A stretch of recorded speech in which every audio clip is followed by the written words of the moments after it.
site to say yes or no.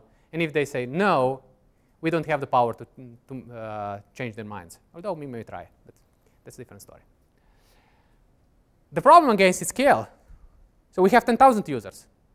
So assume you are a poor site admin.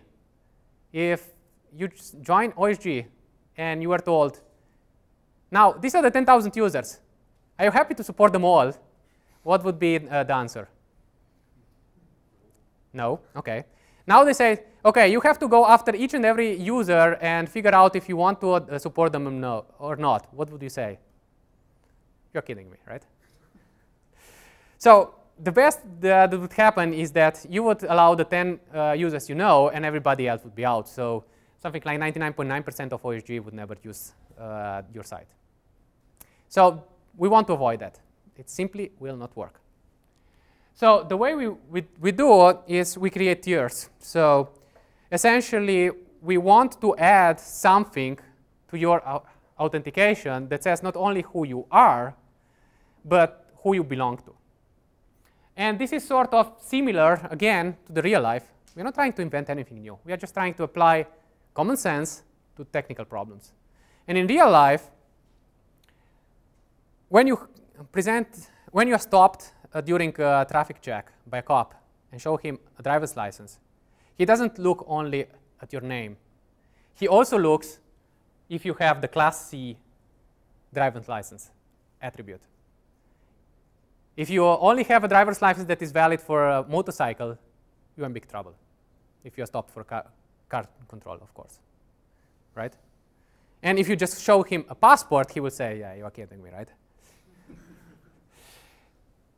This is exactly what we want to replicate in the technical world. We want some third party, again, that says you are also allowed to do X. In Open Science Grid,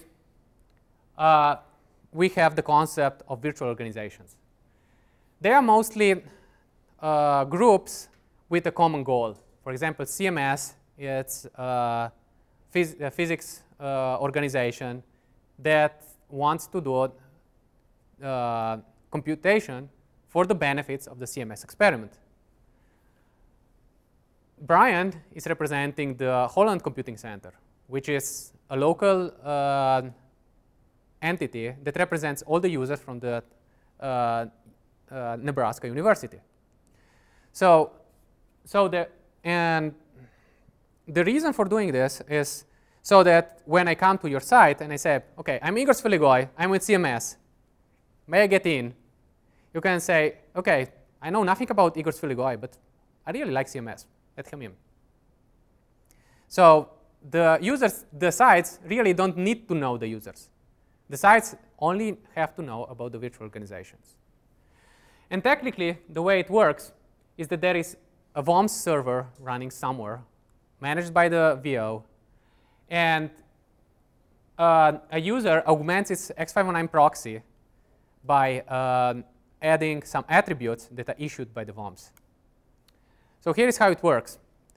Essentially, once upon a time, as usual, you go to the CMS administrator and say, hello, I'm Igor Sfiligoi. Here is my certificate so that I prove who I am, because we don't talk first person.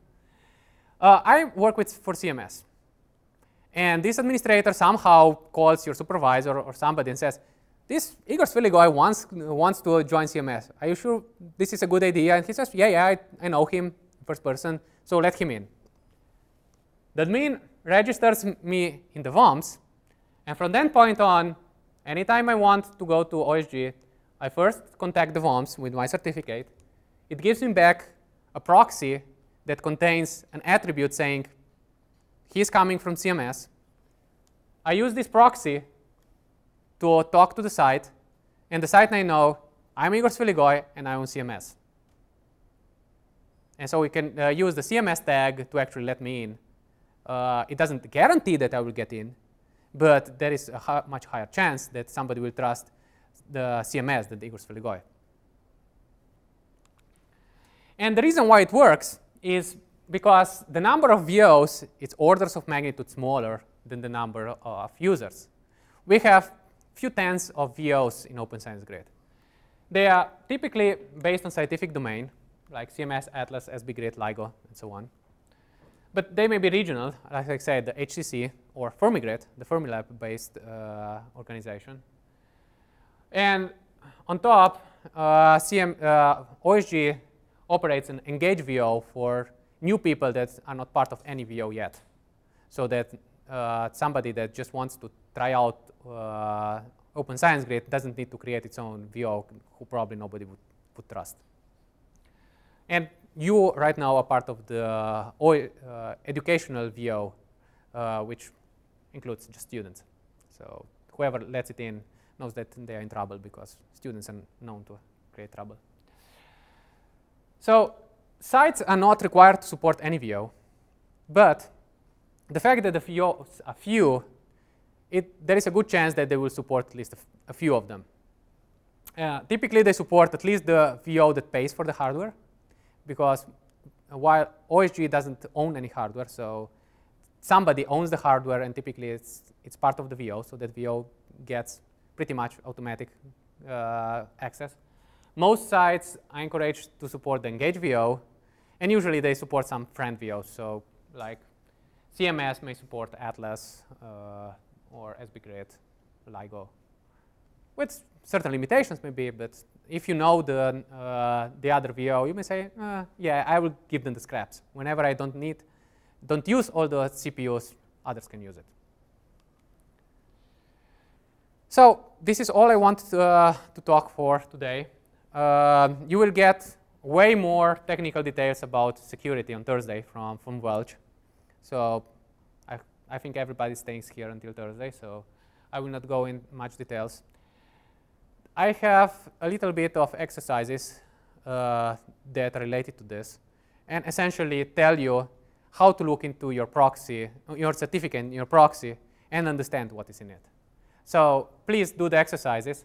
I would, again, recommend everybody moves in front so that you work in groups. It just seems to work better. So you can ask your neighbor what's going on. We are not making it, this is not a group exercise, but I really encourage everybody to move again in the front and do the exercises.